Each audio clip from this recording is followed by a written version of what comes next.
ఇప్పుడు వరదలు వచ్చి కామారెడ్డిలో వరదలు వచ్చి 5 రోజులు అయిపోయింది. ఎక్కడిదక్కడ అయిపోయిన తర్వాత క్లియర్ అయిన తర్వాత అక్కడ ముఖ్యమంత్రి గారు వెళ్ళడం జరిగింది.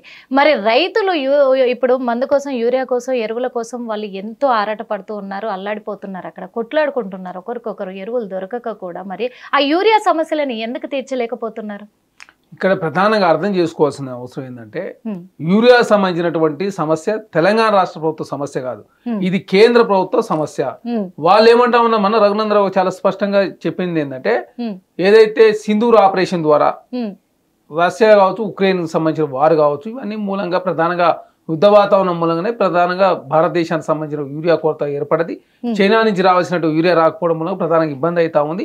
ఇది మా తప్పిదం అని చెప్పి చాలా స్పష్టంగా భారతీయ జనతా పార్టీ ఒప్పుకున్నది.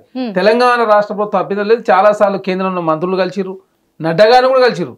అదే కాక వ్యవసాయ శాఖ మంత్రి గారు కావచ్చు, ముఖ్యమంత్రి గారు కావచ్చు, చాలా సార్లు కలిసి రిక్వెస్ట్ చేసిన మాట వాస్తవం.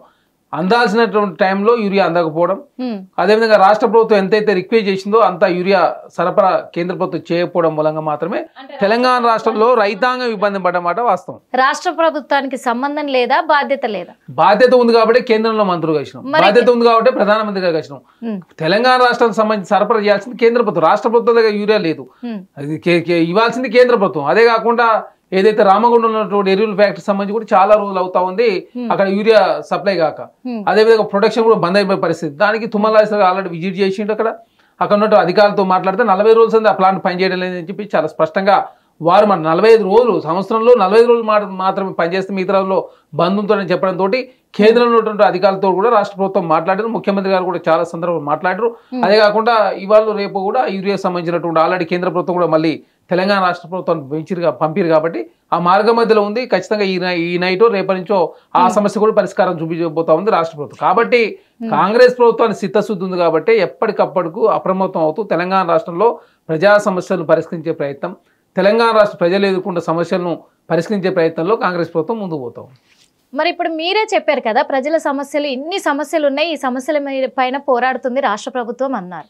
ఫస్ట్ అసెంబ్లీ సమావేశాలు పెట్టినప్పుడేమో మీడియా మీద పోరాడారు, ఆ వీటిపైనే చర్చలు జరిపించారు, మీడియా మీదనే ఎలిగేషన్స్ చేశారు ముఖ్యమంత్రి గారు. మరి ఇప్పుడు సమావేశాలు నిర్వహించి అసెంబ్లీ సమావేశాలు నిర్వహించి యాక్చువల్గా అది 30వ తారీఖు నుంచి 5వ తారీఖు వరకు కంటిన్యూ కావాల్సిన సమావేశాన్ని 2వ తారీఖే కట్ చేశారు. ఇక్కడనేమో కేవలము అది జరిపించిన 2 రోజులు కూడా మరి కాళేశ్వరం ప్రాజెక్టు తప్ప ప్రజల సమస్యలను ఎక్కడ పరిష్కరించారు? ఇక్కడ వాస్తవంగా చెప్పాలంటే మొన్న అసెంబ్లీ సమావేశాలు నిర్వహించింది ఓన్లీ బీసీలకు సంబంధించినటువంటి 42% రిజర్వేషన్ ఇచ్చే ప్రయత్నంలో భాగంగా ఆర్డినెన్స్ను ఆనాడు గవర్నర్ గారు ఆమోదించకుండా కేంద్ర హోంశాఖకు పంపింది కాబట్టి దాన్ని మరొకసారి అసెంబ్లీలో బిల్లు పెట్టి 50% సీలింగ్ నిబంధన ఎత్తిచ్చే ప్రయత్నంలో భాగంగా ప్రభుత్వం ముందుకు పోయింది. తర్వాత వాస్తవంగా 5 రోజుల కాలం నిర్వహిద్దాం అనుకున్నప్పుడు వరదలు కావచ్చు, యూరియా కొరత కూడా ఏర్పడేది కాబట్టి అది అసెంబ్లీలో ఉండి పరిష్కరించే ప్రయత్నం కాదు, అసెంబ్లీ నుండి మాట్లాడుకుంటే సమస్య పరిష్కారం కాదు. కాబట్టి తెలంగాణ రాష్ట్రం అసెంబ్లీ సమావేశాలు ముగించుకొని ఇమీడియట్ తక్షణమే ముఖ్యమంత్రి గారు చర్చ కూడా జరిపించలేదు కదా. పోనీ చర్చ ఎందుకు? ఇప్పుడు ప్రజలు ఎదుర్కొన్న సమస్యల మీద ముఖ్యమంత్రి గారు పోవాలి కదా. ఆనాడు కేసీఆర్ గారు పోలేదు, కామారెడ్డికి ముఖ్యమంత్రి పోయారు, నారాయణపేట ముఖ్యమంత్రి పోయారు, నిజామాబాద్ పోయిండు, అదేవిధంగా మెదక్లో రివ్యూ నిర్వహించిండు, కరీంనగర్లో వరదలు వస్తే కరీంనగర్ పోయిండు. ముఖ్యమంత్రి గారు ఏ క్షణం కూడా ఖాళీగా లేకుండానే సమస్యల పరిష్కారం కోసం మాత్రం ముఖ్యమంత్రి గారు రోజుకు 18 గంటల పాటు కష్టపడుతూ తెలంగాణ రాష్ట్రంలో ప్రజారంజక పాలన అందించాలి, ప్రజలు ఎదుర్కొన్న సమస్య పరిష్కరించే ప్రయత్నంలో ప్రభుత్వం ముందు వాళ్ళలాగా టైంపాస్ చేస్తలే. ఆనాడు కేసీఆర్ గారు డైనింగ్ టేబుల్లో కూర్చొని తెలంగాణ రాష్ట్రంలో ప్రజా సమస్యలు పరిష్కరించకుండా ఎవరిని గెలవకుండా ఫామ్ హౌస్ లో కావచ్చు ప్రగతి భవన్ రెస్ట్ తీసుకున్నమాట వాస్తవం. ప్రతిపక్షంలో రెస్ట్ తీసుకున్నారు, అధికార పక్షంలో కూడా అన్నారు రెస్ట్ తీసుకున్నారు. కాబట్టి కంప్లీట్ గా మేము ఇంటికి పోండి అని చెప్పి బీఆర్ఎస్ పార్టీ ఇంటికి పంపించిన పరిస్థితి మనం చూస్తాం. ప్రధాన ప్రతిపక్ష నాయకుడు మరి తెలంగాణ రాష్ట్రంలో ప్రజా సమస్యలు ఉన్నప్పుడు మరి అసెంబ్లీకి రావాలి కదా, అసెంబ్లీకి వచ్చి ప్రజా సమస్యలు మాట్లాడాలి కదా. తనకు బాధ్యత లేదు, బరువు లేదు, ఆయన కుటుంబమే చిన్నాభిన్నమైన పరిస్థితి మనం చూస్తా ఉన్నాం. అంటే చేసిన పాపాలు ఒట్టినే పోన్నట్టు పెద్దలు చెప్పినట్టు ఆ పాపాలను కూడా ఇప్పుడు చుట్టుకుంటా ఉన్నాయి బీఆర్ఎస్ పార్టీ. కాబట్టి కుటుంబంలో కలహాలు స్టార్ట్ అయినాయి, పంపకాల్లో తేడాల మూలంగా, అదేవిధంగా తెలంగాణ సంపదను దోచుకొని ఆగమాగం చేశారు. కాబట్టి తెలంగాణ రాష్ట్రంలో ప్రజలంతా కూడా గమనిస్తా ఉన్నారు. దోచుకున్న సంపదను పంచుకునే క్రమంలో వాళ్ళ మధ్య గొడవలు అవడంతో లాస్ట్ కల్లకుండా ఖైదీ గారిని పంపించిన పరిస్థితి మనం చూసినాం. కాబట్టి బీఆర్ఎస్ పార్టీలో ఎంతసేపు పంపకాల గొడవలు కావచ్చు, పదవుల గొడవలు కావచ్చు, తెలంగాణ రాష్ట్రం ఏ విధంగా దోపిడీ చేద్దామని చెప్పే ఆలోచన తప్ప తెలంగాణ రాష్ట్రంలో వచ్చిన తెలంగాణ ఏ విధంగా బాగు చేద్దాం, నీళ్లు నిధులు నియామకాల కోసం తెలంగాణ రాష్ట్రం వస్తే తెలంగాణ రాష్ట్రంలో నియామకాల విషయంలో అన్నాడు 13 పేపర్లు లీక్ అయినప్పుడు కేసీఆర్ గారు పట్టించుకోలేదు. తెలంగాణ రాష్ట్రంలో 2 లక్షల ఉద్యోగాలు ఇస్తానని చెప్పి పట్టించుకున్న పాపాన పోలే. అదే కాకుండా ఇంటర్మీడియట్ వాల్యుయేషన్ లో అవకతవకలు జరిగినాయి. 10th వాల్యుయేషన్లో అవకతవకలు జరిగినాయి, టీజీపీఎస్లో అవకతవకలు జరిగినాయి. అదే కాకుండా తెలంగాణ నియామకాల విషయంలో అదే జరిగింది. నీళ్ల విషయంలో కృష్ణ కావచ్చు, గోదావరి జిల్లాలో ప్రధానంగా తెలంగాణకు అన్యాయం జరుగుతూ ఉంటే ఒకసారి 299 టీఎంసీలకు ఒప్పుకుంటారు, రెండోసారి తెలంగాణ రాష్ట్ర ప్రజల నుంచి వ్యతిరేకత వస్తూ ఉంటే 406 టీఎంసీలు అంటారు. రాయలసీమ పోయి రత్నాల సీమ చేస్తా అని చెప్తారు. రోజమ్మ కాడ రాగి సంకటి తిని తెలంగాణ ఉన్నటువంటి కృష్ణా వాటర్లో రాయలసీమకు అత్యధిక భాగం కేటాయిస్తా అని చెప్పేసి రోజమ్మకు మాట ఇచ్చాను. ప్రగతి భవన్కు జగన్మోహన్ రెడ్డి గారు పిలిపించి పంచమన్న పరమాణాలు పెట్టి రాయలసీమ రత్నాల సీమ చేస్తా అని చెప్పేసి గోదావరి వాటర్ వాడుకోని చెప్పేసి వారికి మాట ఇచ్చారు. వారు ముఖ్యమంత్రిగా ఉన్నప్పుడే పట్టిసీమను అదేవిధంగా చంద్రబాబు నాయుడు గారు నిర్మించుకున్న పరిస్థితి మనం చూసినాం.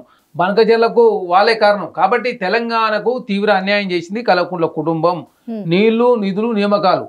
నీళ్ల విషయంలో అదే జరిగింది, నియామకాల విషయంలో జరిగింది. తెలంగాణ రాష్ట్రంలో ప్రజాస్వామ్యం లేకుండా చేసి తెలంగాణ రాష్ట్రంలో ఆనాడు కేసీఆర్ గారు ప్రగతి భవన్లోకి ఎవరి ప్రవేశం లేదు, ఫామ్ హౌస్ లో ఉన్నాడు. ఇందిరా పార్క్ దగ్గర ధర్నా చేసుకునే అవకాశం లేదు. ప్రజలకు కానీ రైతులకు కానీ అప్పుడు ఎందుకు ఇలాంటి పంటకి కావాల్సిన ఎరువులు అందలేదు, యూరియా అందలేదు, ఇలాంటి సమస్యలు రాలేదు? మరి ఇప్పుడు మాత్రం సమస్యలు వస్తున్నాయి. ఇంకొకటి కామారెడ్డిలో వచ్చిన వరదల గురించి కూడా మీరు చెప్పారు, బాగుంది. కానీ ఈ వరదలు కానీ ఎక్కడైనా ఒక ప్రాబ్లం క్రియేట్ అయిన తర్వాత అక్కడికి వెళ్ళి సమస్యలు తీరుస్తున్నారు అన్నారు, కానీ ఆ ప్రాబ్లమే రాకుండా ఎందుకు చేయలేకపోతే? ఇక్కడ దయచేసి క్లౌడ్ బర్స్ట్ అయితే ఎవరు ఏం చేస్తారు? ఇక్కడ దేశంలో క్లౌడ్ బర్స్ట్ తెలంగాణలో కావట్లే కదా, 50 సెంటీమీటర్ల వర్షం కామారెడ్డిలో కురిసింది, మెదక్లో కురిసింది, నిజామాబాద్లో కురిసింది, దేశవ్యాప్తంగా ఉత్తరాఖండ్ కావచ్చు. ఈ రోజు కూడా పేపర్ తీసుకుని యమునా నది పొంగి పొరుతా ఉంది ఢిల్లీలో. ఉత్తరాఖండ్ కావచ్చు, ఉత్తరప్రదేశ్ కావచ్చు, హర్యానా కావచ్చు, ఢిల్లీ కావచ్చు, పెద్ద ఎత్తున వరదలతో ఉక్కిరి బిక్కిరి అవుతా ఉంది ఆ రాష్ట్రాలన్నీ కూడా. ఈ క్లౌడ్ బర్స్ట్ కావడం, అదేవిధంగా ప్రకృతి అంతా కూడా విలయతాండం చేస్తున్నప్పుడు మరి గవర్నమెంట్ చేయాల్సినటువంటి పరిస్థితిలో భాగం ముందుకు పోతాం. ఎందుకంటే నాలాలు కావచ్చు, బఫర్ జోన్లలో ప్రధానంగా ఇల్లు నిర్మించుకోవడం, నాలాలని పూడిక తీయకపోవడం, మిషన్ కాకతీయ పేరు మీద మేము పెద్ద ఎత్తున చెరువులు సుందరీకరణ చేస్తున్నాం చెప్పి వేల కోట్ల రూపాయలు కేసీఆర్ కేటాయి. మరి ఆ చెరువులు ఎక్కడ పూడికలు తీస్తే ఎందుకు ఈ పరిస్థితి వచ్చింది? నాలాల సంబంధించిన ఎంక్రోచ్మెంట్లు కావచ్చు, లింకులని కట్ కావడంతో ప్రధానంగా కామారెడ్డి కావచ్చు, నిజామాబాద్లో కావచ్చు, అదేవిధంగా కరీంనగర్లో కావచ్చు, మెదకులో పెద్ద ఎత్తున ఇబ్బంది అవుతుంది. తెలంగాణ రాష్ట్ర కాంగ్రెస్ ప్రభుత్వం వచ్చిన తర్వాత హైడ్రాని ఏర్పాటు చేసినాం. హైదరాబాద్లో వరదల సమస్య ఉండొద్దు, ఈ సమస్య పరిష్కారం కావాలంటే హైడ్రా అనేది వెరీ ఇంపార్టెంట్ అని చెప్పి ప్రభుత్వం భావించి రంగనాథ్ గారి నేతృత్వంలో హైడ్రాని తీసుకొస్తే దాని మీద రాజకీయం చేసే ప్రయత్నం. మూసీని పునరుజ్జీవం చేస్తాం, మూసీని ప్రక్షాళన చేస్తాం, మూసీ ద్వారా సుందరీకరణ చేస్తే హైదరాబాద్ రూపురేఖలు మారితే హైదరాబాద్ ఆదాయం గణనీయంగా పెడితే టూరిస్టులు పెద్ద ఎత్తున వస్తారు. దాంతో 2-3 జిల్లాల ప్రయాణకరంగా ఉంటుంది, దాన్ని అడ్డుకునే ప్రయత్నం. త్రిపుల్ తీసుకొస్తూ ఉంటే కేంద్ర ప్రభుత్వం భారతీయ జనతా పార్టీ అధికారంలో ఉంది, తెలంగాణ రాష్ట్రం త్రిపుల్ పర్మిషన్ ఇవ్వరు. అదేవిధంగా మెట్రో రైల్ రింగ్ తీసుకొస్తే ట్రాఫిక్ సమస్య పరిష్కారం అయితే కేంద్ర ప్రభుత్వం అనుమతి ఇవ్వదు. 1,20,000 కోట్ల రూపాయలు రాష్ట్ర ప్రభుత్వం మాకు కావాలని చెప్పేసి అడిగినాం. డ్రై పోర్టుకు సంబంధించినటువంటి ఆంధ్ర తెలంగాణకు అనుసంధానం చేసే ఒక హైవేని అడిగినాం, డ్రై పోర్ట్ నిర్మాణం కోసం నిధులు అడిగినాం. దేనికి కూడా కేంద్ర ప్రభుత్వం నిధులు ఇవ్వకుండా, తెలంగాణ రాష్ట్రంలో మెట్రో విస్తరణ నిధులు ఇవ్వకుండా, అమరావతి కావచ్చు, వైజాగ్ కావచ్చు, అదే పాట్నాకు సంబంధించినటువంటి మెట్రో విస్తరణకు కేంద్ర ప్రభుత్వం నిధులు ఇచ్చి తెలంగాణకు తీవ్ర అన్యాయం చేస్తున్నమాట వాస్తవం. తెలంగాణ రాష్ట్రంలో 8 మంది ఎంపీలు, 2 కేంద్ర మంత్రులు, 1 రాజ్యసభ సభ్యులు, 3 ఎమ్మెల్సీలు, 8 మంది ఎమ్మెల్యేలు ఉండి తెలంగాణకు భారతీయ జనతా పార్టీ కావచ్చు కేంద్రం చేస్తుంది శూన్యం. కాబట్టి ఎప్పటికప్పుడు కేంద్రంలో మంత్రులు కావచ్చు ప్రధానమంత్రి కలుస్తూనే తెలంగాణ రాష్ట్రంలో రాజకీయ సందర్భాన్ని మాత్రం రాజకీయాలు చేద్దాం, మిగతా సందర్భాలు రాష్ట్ర ప్రయాణాలు ముఖ్యమని చెప్పేసి ప్రభుత్వం భావించి ఇప్పటికి ఢిల్లీకి 50 సార్లు పోతే ఢిల్లీకి ఎందుకు పోతున్నారు, తెలంగాణకి ఏం జరుగుతుందని చెప్పేసి బీఆర్ఎస్ పార్టీ ప్రశ్నిస్తుంది.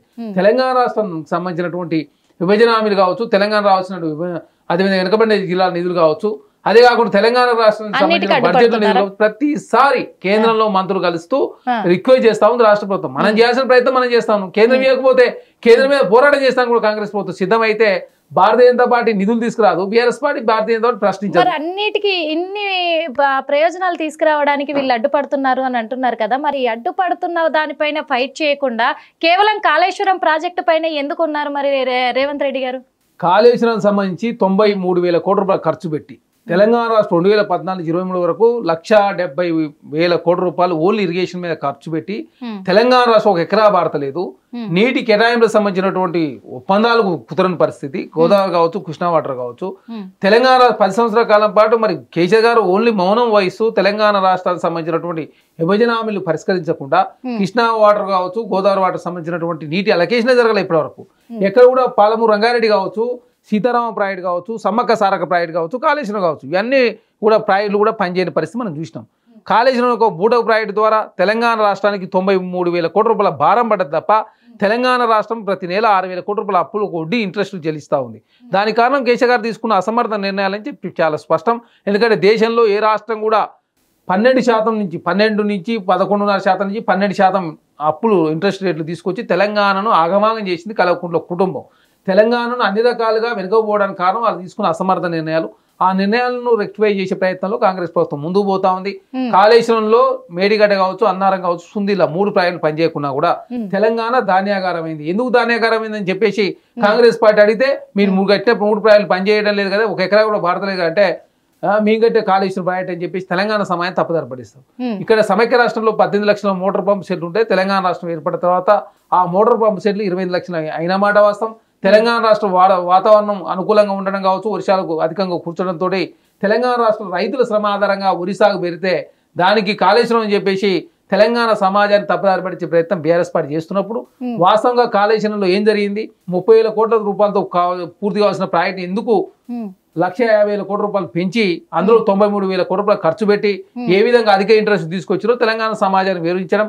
మేడిగడ్డ కావచ్చు, అన్నారం కావచ్చు, సుందిల కావచ్చు, ఈ 3 ప్రాజెక్టులకు సంబంధించి ప్రాజెక్టు కుంగిపోవడం, కూలిపోవడం ఇవన్నీ జరిగినాయి. కాబట్టి తెలంగాణ రాష్ట్ర ప్రజలు వివరించే ప్రయత్నం ఖచ్చితంగా కాంగ్రెస్ ప్రభుత్వం అధికారుల కోసం కమిషన్ వేస్తానని చెప్పి కమిషన్ వేసి తెలంగాణ రాష్ట్రంలో కమిషన్ రిపోర్ట్ వచ్చిన తర్వాత అధికారుల కమిటీ కావచ్చు, కేబినెట్ చర్చించి అసెంబ్లీలో చర్చించిన తర్వాత సభ్యుల సలహా సూచన మేరకు ఇది అంతరాష్ట్ర వ్యవహారాలు ముడిపడి ఉంది, కేంద్ర ప్రభుత్వ రంగ సంస్థలు కూడా దీనిలో ఉన్నాయి కాబట్టి ఖచ్చితంగా సిబిఐకి ఇస్తేనే ఈ సమస్య పరిష్కారం అవుతుందని చెప్పేసి మెజారిటీ సభ్యులు ఎమ్మెల్యేలు సూచించడంతో రాష్ట్ర ప్రభుత్వం కేంద్రానికి సూచించేది సిబిఐ విచారణకి. సిబిఐ విచారణ కూడా తప్పుపడే ప్రయత్నం బీఆర్ఎస్ పార్టీ చేస్తుంది. సిబిఐకి ఇస్తే ప్రాబ్లమే, కమిషన్ వేస్తే ప్రాబ్లమే, సిట్ వేస్తే ప్రాబ్లమే, ఏసీబీ వేసినా ప్రాబ్లమే.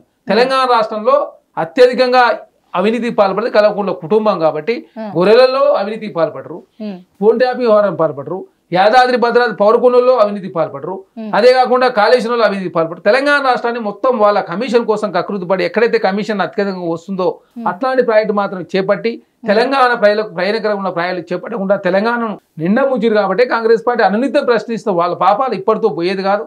ఖచ్చితంగా కాంగ్రెస్ పార్టీ పోరాటం చేస్తూనే ఉంటుంది, ప్రశ్నిస్తూనే ఉంటుంది. తెలంగాణ రాష్ట్రంలో కాంగ్రెస్ ప్రభుత్వం ఏ లక్ష్యాల కోసం తెలంగాణ రాష్ట్రం ఇచ్చినామో ఆ లక్ష్యాలు నెరవేరే వరకు కాంగ్రెస్ పార్టీ పనిచేస్తుంటది, కాంగ్రెస్ ప్రభుత్వం కూడా పనిచేస్తుంది. కాబట్టి తెలంగాణ రాష్ట్రంలో బీఆర్ఎస్ పార్టీ గుండు సున్నా. హిట్ టీవీ యాప్ ఇందులో short news, live news, entertainment shows, movies, digital magazines తో పాటు మీ జిల్లా వార్తలను కూడా ఫ్రీగా చూడొచ్చు. ఇంకెందుకు ఆలస్యం, వెంటనే హిట్ టీవీ యాప్ ని డౌన్లోడ్ చేసుకుని ఫ్రీగా ఎంటర్టైన్మెంట్ పొందండి. Hit TV app. Hit TV app. Please download hit TV app. Hit TV app ని ఫ్రీగా డౌన్లోడ్ చేసుకుని ఎంజాయ్ చేయండి. మీకు నచ్చిన ఎంటర్టైన్మెంట్ కోసం హిట్ టీవీ యాప్ ని ఫ్రీగా డౌన్లోడ్ చేసుకుని ఎంజాయ్ చేయండి. హిట్ టీవీ యాప్ ని డౌన్లోడ్ చేసుకుని ఆస్వాదించండి, ఆశీర్వదించండి. ఇంతమంది సెలబ్రిటీలు హిట్ టీవీ యాప్ ని డౌన్లోడ్ చేసుకోండి అని చెప్తున్నారంటే ఎంత మంచి యాప్ ఆలోచించండి. అమెరికా అమెరికా అమెరికా అమెరికాలో చదవాలనుకునే వాళ్ళకి విశ్వసనీయమైన పేరు మన శౌర్య కన్సల్టెన్సీ. UK లో 1 year masters, UK లో 1 year masters, 2 years work permit up to 5 years visa. Contact Shaurya Consultancy. Contact 89851 89851.